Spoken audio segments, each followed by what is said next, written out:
하나님은 경배를 받으시는 분이십니다. 경배한다고 하는 것은 허리를 숙인다, 머리를 숙인다 그런 뜻이에요. 하나님은 경배를 받으시는 분.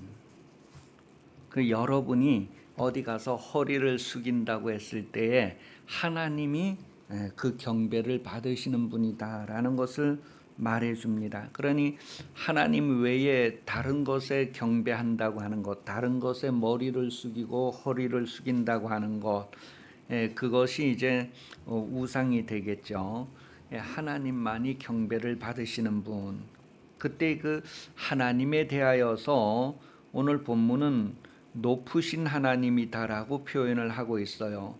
내가 무엇을 가지고 여호와 앞에 나아가며 높으신 하나님께 경배할까? 그때 그 높으신 하나님, 그것은 하늘에 계신 하나님이라고 하는 뜻이에요.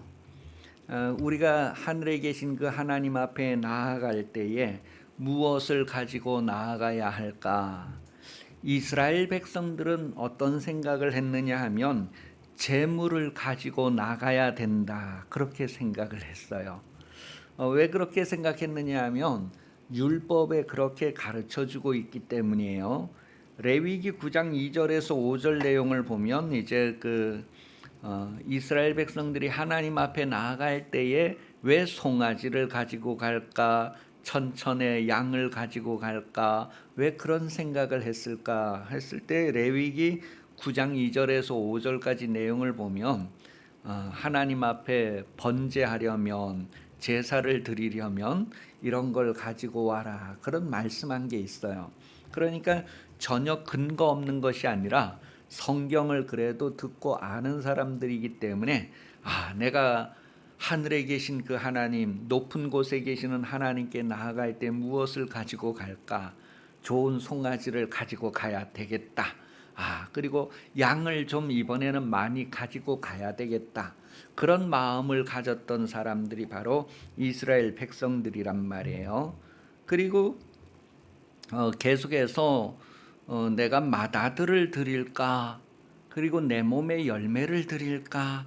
그런 의미는 이제 첫 해에서 난 것은 다 하나님의 것이다라고 하는 출애굽기 34장 19절 말씀에 보면 그 애굽에서 나올 때에 첫 해에서 난 것은 다 내 것이다, 그렇게 말씀한 게 있어요.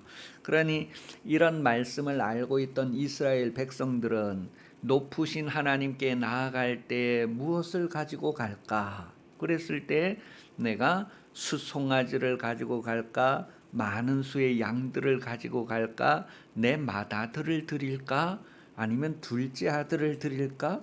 내 몸의 소생을 다 드릴까? 뭐 그런 생각들을 다 할 수 있을 정도였어요. 그렇게 이제 하나님 앞에 나아갈 때 무엇을 가지고 갈까 했을 때 이스라엘 백성들은 대부분 이런 생각을 했다는 거예요. 자, 그런데 이런 생각을 한 것은 다 하나님을 알되 육신적으로 알고 율법적으로 알아서 그렇다는 거예요. 영적으로 무지해서 그렇다라는 것을 성경은 말합니다. 신명기 18장 10절에서 11절을 보면 그의 아들이나 딸을 불 가운데로 지나게 하는 자나 점쟁이나 길흉을 말하는 자나 요술하는 자나 무당이나 진언자나 신접자나 박수나 초혼자를 너희 가운데 용납하지 말라. 그 이스라엘 백성들에게는 이제 이런 것들이 다 이방인들이 자기 신을 섬기는 방법이었어요. 그래서 맏아들을 드린다고 하는 의미를 이방인들은 맏아들을 불태워 드리는 거예요. 자기 신들에게 자기의 뭔가 목적을 위해서 자기 아들을 그냥 불로 번제 드리는 것이 이방인들이 신을 섬기는 방법이었단 말이에요. 그래서 그런 것들을 이스라엘은 하지 말라고 했어요. 열왕기하 16장 3절입니다. 열왕기하 16장 3절.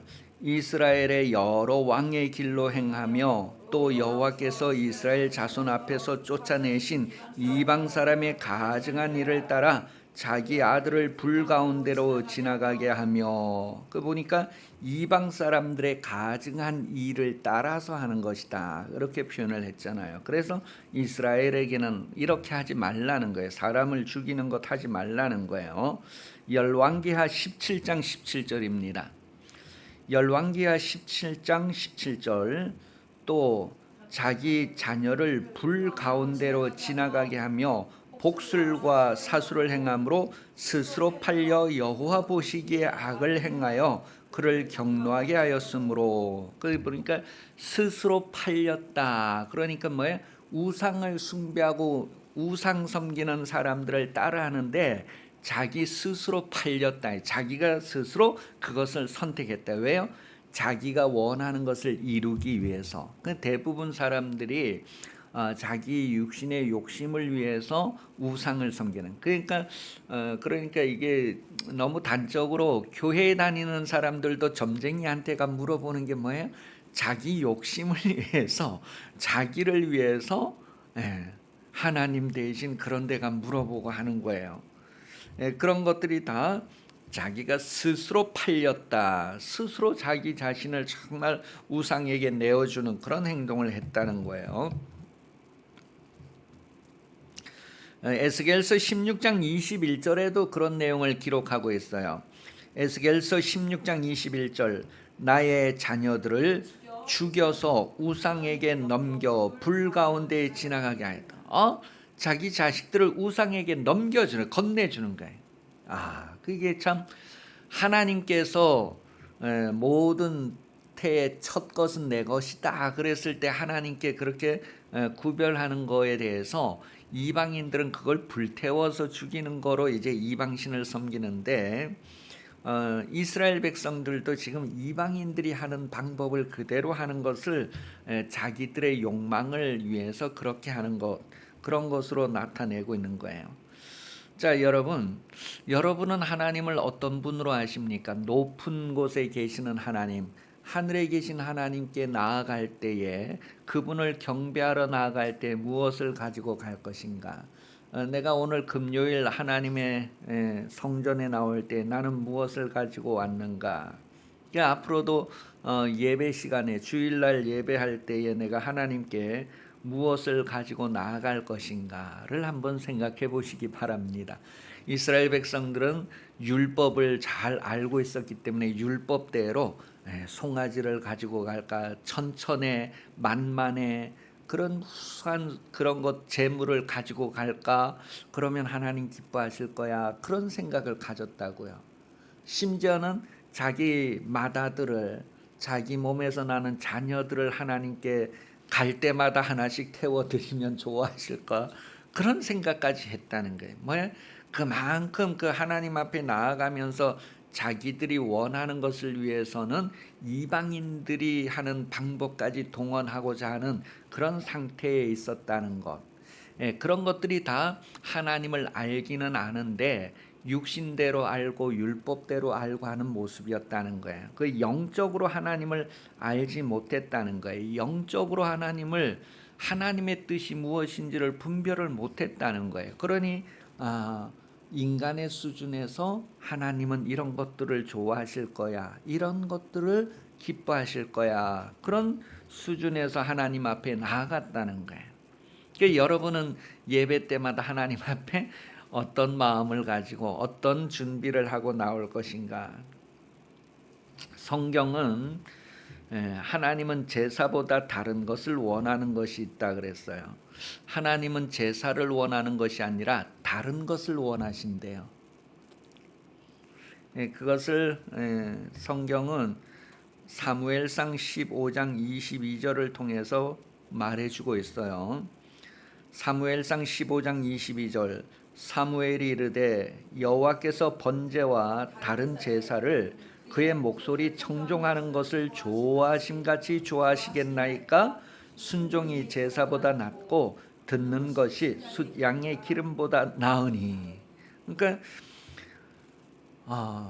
송아지를 드리는 것보다도, 천천에 양을 잡아 드리는 것보다도, 만만해 그런 제물을 드리는 것보다도 하나님이 원하는 것은 하나님의 목소리를 순종하는 것이다. 하나님의 목소리를 듣는 것이다. 그렇게 얘기했어요. 그러니까 제사를 원하지 아니하고 다른 것을 원하는데 그것은 하나님 말씀대로 순종하는 걸 원한다는 거예요. 호세아서 6장 6절에서는 나는 인내를 원하고 제사를 원하지 아니하며, 그래서 이제 애들 이름 지을 때 인내라고 안 짓고 제사라고 짓는 거 제사라고 안 짓고 인내라고 지어야 되겠구나, 그런 걸 얘기하는 것이 아니고 나는 인내를 원하고, 이 인내를 마태복음 9장 13절에서는 다른 표현으로 하나님은 긍휼을 원하신다 그렇게 표현했어요.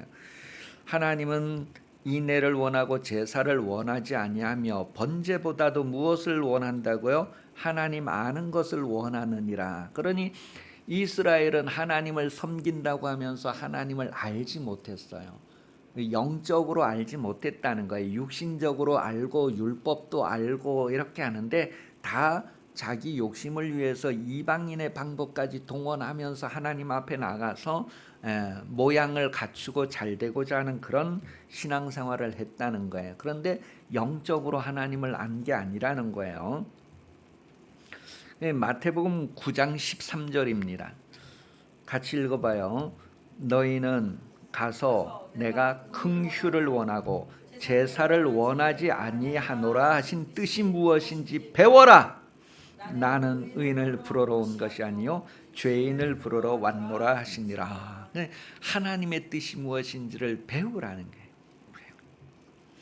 그래서 오늘 본문 8절에서는 하나님이 원하시는 것이 무엇이냐면 정의를 행하며 인자를 사랑하며 겸손하게 내 하나님과 함께 행하는 것이다. 그렇게 내가 무엇을 가지고 하나님 앞에 나아갈까?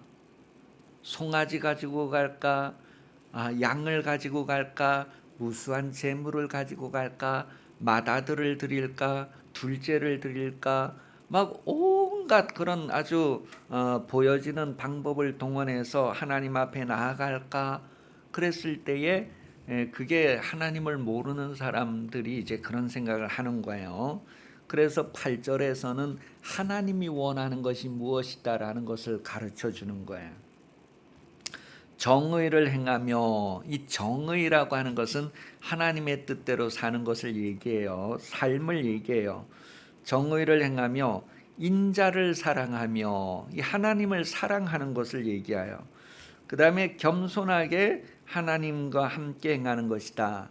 사람이 누군가 동행하려고 하면 자기를 내어주어야 합니다. 자기 마음의 모든 것들을 내어주어야지만 다른 사람과 동행을 할 수가 있어요.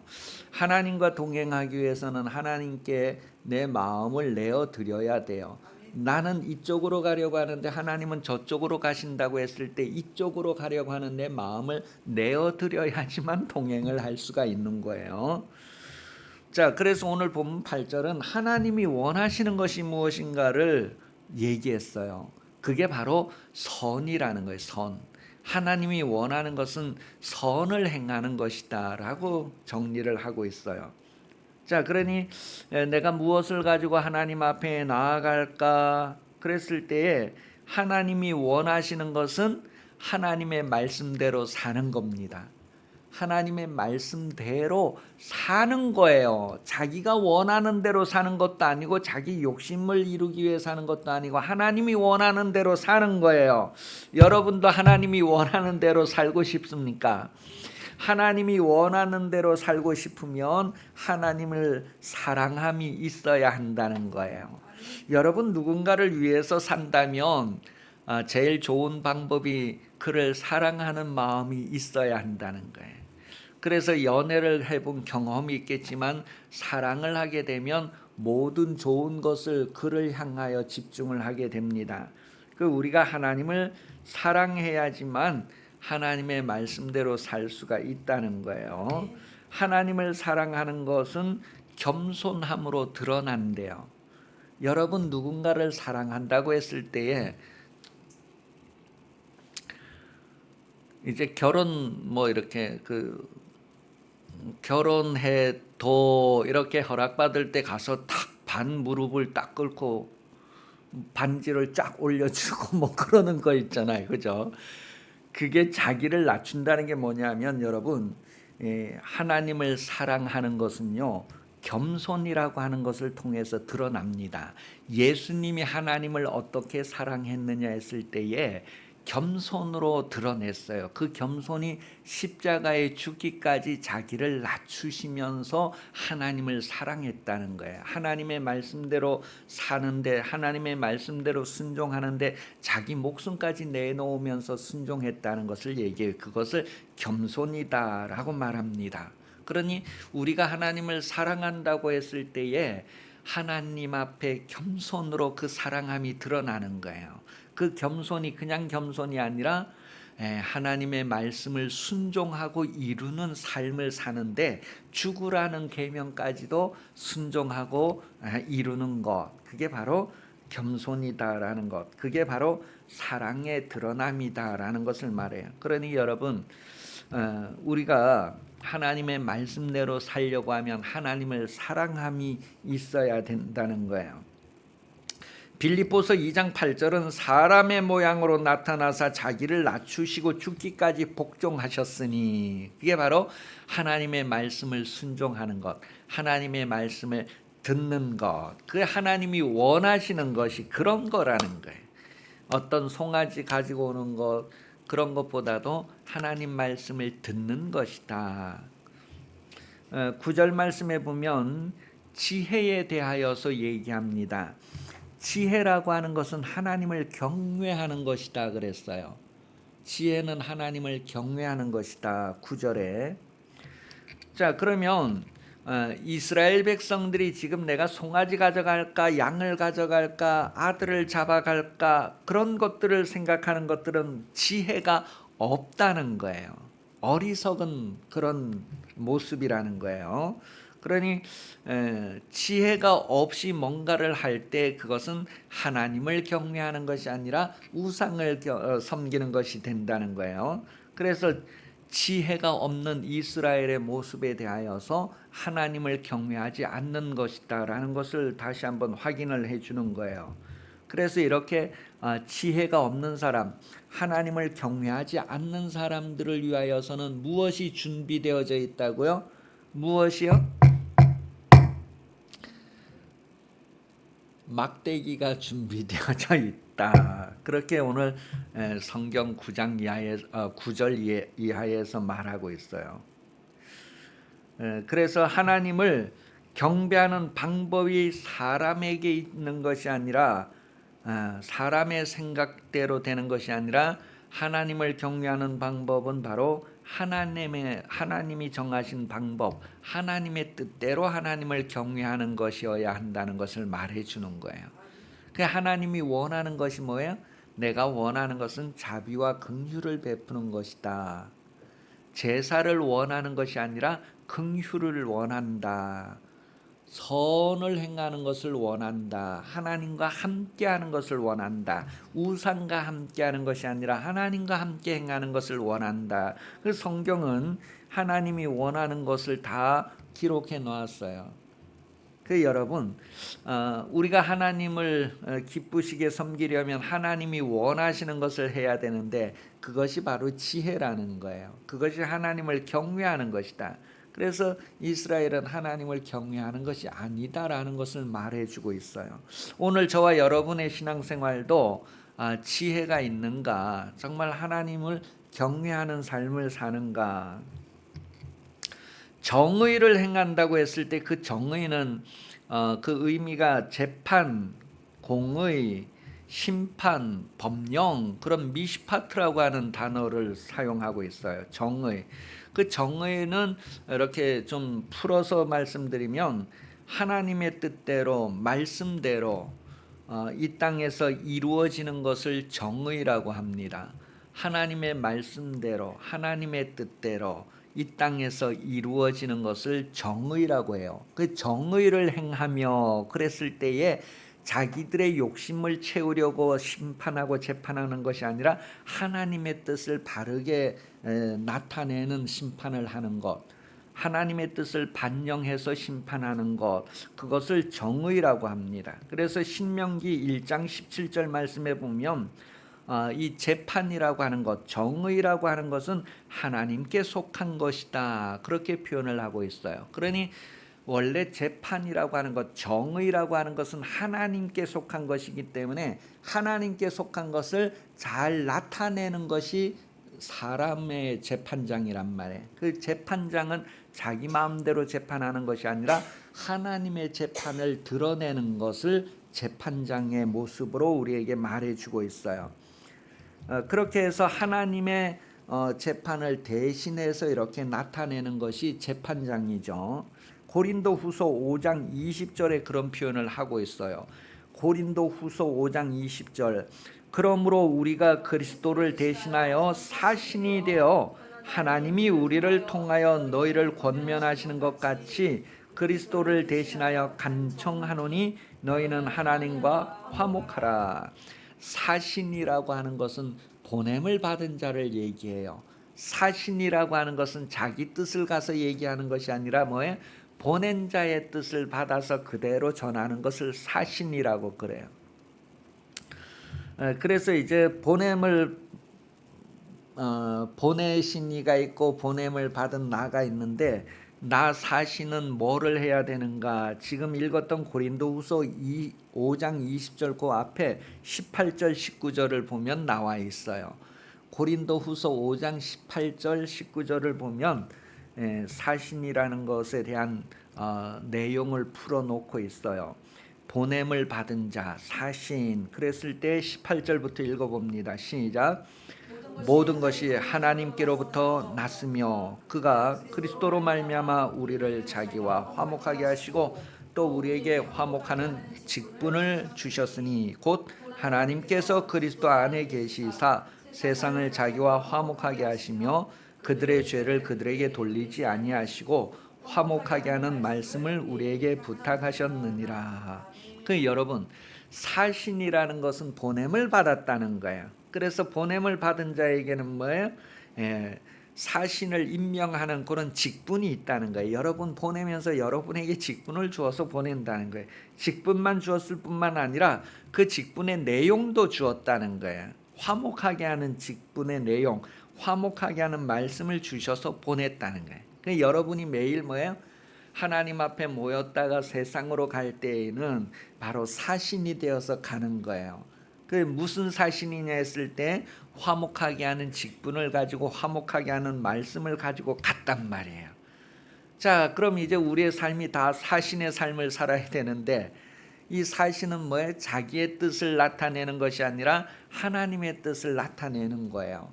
그래서 우리가 하나님 앞에 나아갈 때 무엇을 가지고 갈까? 여러분이 이제 세상에서 다시 하나님 앞에 나아갈 때 무엇을 가지고 나아갈까? 그랬을 때 지혜가 있느냐, 하나님을 경외하느냐, 그랬을 때 하나님께서 우리에게 맡겨주신 그 사신의 사명을 한 것, 그것을 가지고 나아가는 거예요. 예수님께서 이 세상에 오셨다가 하나님 앞에 나아갈 때 가지고 가신 게 무엇일까? 그랬을 때 아버지께서 내게 하라고 하신 일을 내가 다 이루었습니다. 그래서 내가 하나님을 이 땅에서 영화롭게 했사오니 이제 창세전에 나와 함께 가졌던 그 영화를 나에게 다시 주세요. 그런 기도를 요한복음 17장에서 하고 그대로 하나님께서 높은 보좌 위에 예수님을 올리셨다, 그렇게 성경 말합니다. 여러분, 여러분도 이 세상에서 사신으로 살다가 하나님 앞에 나아갈 때 무엇을 가지고 나아갈까? 그때 정말 지혜는 하나님을 경외함인데, 하나님을 경외함이라는 것은 그 보내심을 다 온전하게 이루는 것을 얘기합니다. 하나님께서 여러분에게 화목하는 직책을 주어서 보냈으니 그 일을 이루는 삶의 흔적을 가지고 하나님 앞에 나아가는 거예요. 다른 것 갖고 가는 것이 아니라, 8절에 보면 하나님이 무엇을 요구하는가 이미 다 우리에게 알게 해 주셨다라는 거예요. 하나님은 무엇을 요구하시는가? 그랬을 때 하나님이 구하는 것은 정의를 행하는 것이다. 인자를 사랑하는 것이다. 겸손히 하나님과 함께 행하는 것이다. 이것을 예수님이 이미 모범을 쫙 보여줬으니 오늘 저와 여러분도 뭐예요? 하나님께서 요구하시는 것을 그대로 가지고 하나님 앞에 나아가는 삶을 사는 것, 그게 바로 지혜고 하나님을 경외하는 것입니다. 그 9절에 보면 성읍의 모든 사람들에게 지혜는 하나님의 이름을 경외하는 것이다, 그렇게 표현을 하고 있어요. 다시 말하면 그 이름을 경외한다는 것은 그 이름에 합당한 영광을 나타내는 것을 얘기해요. 그 이름에 합당한 영광, 그 구원에 합당한 영광을 어떻게 나타내요? 하나님은 구원이시다고 했을 때에 구원의 열매를, 구원의 사역을 감당하고 그 결과를 가지고 나아가는 것이 그 이름에 합당한 영광을 나타내는 거예요. 보세요, 하나님께서 이렇게 하셨어요. 하나님께서 이렇게 하셨어요. 그런 고백을 하는 거예요. 그러니 내가 이렇게 했다고 말하지 않습니다. 우리에겐 능력이 없어요. 우리에겐 뭔가를 이루어낼 수 있는 능력이 없어서 하나님이 우리에게 그 능력을 주셔서 이루게 하시는 거예요. 그래서 하나님의 나라는 능력에 있다. 하나님이 우리와 함께 하시는 것은 그 능력을 우리를 통하여 나타내시기 위해서 있다. 그래서 그 능력을 항상 구하라는 거예요. 그 얼굴을 항상 구하라는 거예요. 그러면서 오늘 본문 10절에서 12절에 보면 악인의 집에는 어떤 것이 있는가, 그런 것을 얘기해요. 악인의 집, 악인과 선을 행하는 사람하고의 이제 그 집이라고 하는 것을 통해서 구분을 하는데, 악인의 집에 있는 것은 뭐가 있느냐? 불의한 재물이 있고 축소시킨 가증한 에바가 있다. 그러니까 이 저울 같은 거, 이거 속이는 저울, 그냥 내가 남의 것을 더 가지려고 속이는 저울추, 그런 게 악인의 집에는 있다는 거예요. 그래서 악인은 부자가 돼 있는데 부요한데, 그 부요가 어떻게 돼 있느냐 하면 바로 불의한 재물이다, 그렇게 표현을 하고 있어요. 자, 그러니 깨끗하다, 성도, 그러면 어떠해야 되느냐 하면 부정한 저울이 없어야 된단 말이에요. 거짓 저울추가 없어야 된단 말이에요. 그 여전히 거짓 저울추를 가지고 부정하게 하면서 이익을 많이 남기면서 부자 되는 것, 그게 바로 악인의 집에 쌓여 있다는 것을 말하고 있어요. 그래서 성경에서 부자 그렇게 표현할 때에는 아주 강포가 가득한 상태, 그리고 남에게 거짓말하면서 막 이제 이렇게 내가 가지게 되는 것, 그런 것들을 표현을 합니다. 이것이 아주 사회 전반적인 모습이었다, 그렇게 성경이 표현을 해주고 있어요. 그리고 이 시대의 사람들이, 사업하는 사람들은 세금을 줄이지 않으면 사업에 이익이 많이 안 나오잖아요, 그죠? 그거는 일반적으로 세상 사람들이 판단하고 분석할 때는 그렇습니다. 그런데 정말 이익이 많이 남고 부자 되게 해주시는 것은 하나님의 능력으로 그렇게 해주셔야 되는 것이지, 사람들이 다 계산하고 분석해서 세금을 덜 내는 방법을 찾아야 되겠구나, 세금을 덜 내서 부자가 되는 것이 아니라 하나님이 부자 되게 해주셔서 부자 되는 거에 대해서 성도들이 별 관심이 없어요. 그러니 성도들도 다 세상 방법으로 부자 되려고 한다면은 오늘 성경에 나와 있는 우상에게 아들을 바치면서 부자가 되려고 하고 이렇게 뇌물을 줘서 부자가 되려고 하고 그러는 방법이 바로 세상 악한 사람들이 하는 방법이란 말이에요. 그거는 하나님을 모르는 사람, 하나님을 경외하지 않는 사람들의 삶이란 말이에요. 13절에서 15절 내용은 그렇게 악인의 삶을 살게 되면 하나님께서 어떻게 해준다는 얘기가 나와요. 하나님께서 그들에게 갚으시는 것이, 그대로 행한 대로 갚으시는 내용이 뭐냐 하면 그들을 하나님이 치신다는 거예요. 그래서 병들고 황폐하게 되고 먹어도 배부르지 못하고 자기들이 뭔가 해도 만족이 안 되고 채워지지 않는 그런 결과들이 나온다는 거예요. 그러니까 많이 먹어도 배고픈 사람, 불쌍한 사람이잖아요. 조금 먹어도 배부른 사람 정말 너무 맛있다 이래야 되는데 많이 먹어서 만족이 안 채워지는 거 얼마나 불쌍할까. 감추어도 감추어지지 않고 씨를 뿌려도 거두어들여지는 것이 없고, 그 무엇을 했을 때 그 수고한 거에 대한 열매, 수고한 거에 대한 결과를 자기가 누리지 못하는 것, 가지지 못하는 것, 그런 것들이 다 이 악인들의 결과라는 것을 말하고 있어요. 그 우리가 적은 것을 뿌렸는데도 하나님께서 많은 것으로 주시는 것을 인해서 하나님께 감사할 수 있잖아요. 우리는 적은 씨앗을 뿌렸는데 그 씨앗이 30배, 60배, 100배 되는 것을 인해서 하나님의 능력을 우리는 찬송하게 된단 말이에요. 자, 그러면서 오늘 마지막 16절은요. 왜 사람들이 이렇게 살아가게 될까? 왜 이럴까? 그랬을 때 근본적인 원인에 대해서 이야기해 줘요. 같이 읽어 보겠습니다. 오늘 본문 마지막 절 끝으로 진짜 끝으로 시작. 너희가 오므리의 윤례와 집의 모든 법을 지키고 그들의 전통을 따르니 내가 너희를 회하게 하여 그들의 진을 사람의 수소거리로 만들리라. 너희가 내 백성의 수욕을 감당하리라. 예, 거기 잘 보면 오므리라고 나오잖아요. 그죠? 오므리가 누구냐 하면 북왕국의 아합 왕의 아버지가 오므리입니다. 이세벨이라고 하는 이방 여인을 만나서 결혼해서 다스리는 그 아합 왕이 있잖아요. 그래서 아주 그 못된 왕의 표범, 모범하면 아합 왕인데 그 아합 왕의 아버지가 오므리예요. 그래서 오므리의 율례와 아합 집의 모든 예법을 지키고 하나님의 법이 아니라 이렇게 우상을 섬기게 되는 그런 법을 지키는 상태를 얘기하는 거예요. 그들의 전통을 따르니 내가 너희를 황폐하게 하며 그 주민의 사람의 조속거리로 만들리라. 그러니까 원인이 어디에 있느냐 했을 때 이렇게 있다는 것을 말해주고 있어요. 여러분은 무엇을 가지고 하나님 앞에 나아가렵니까? 무엇을 가지고 하나님께 나아갈까? 우리는 하나님께서 원하시는 것을 아는 사람들이에요. 하나님께서 원하시는 것은 우리가 선을 행하면서 하나님과 함께 행하는 것이다 그랬어요. 하나님과 함께 행하는 사람들은 뭐예요?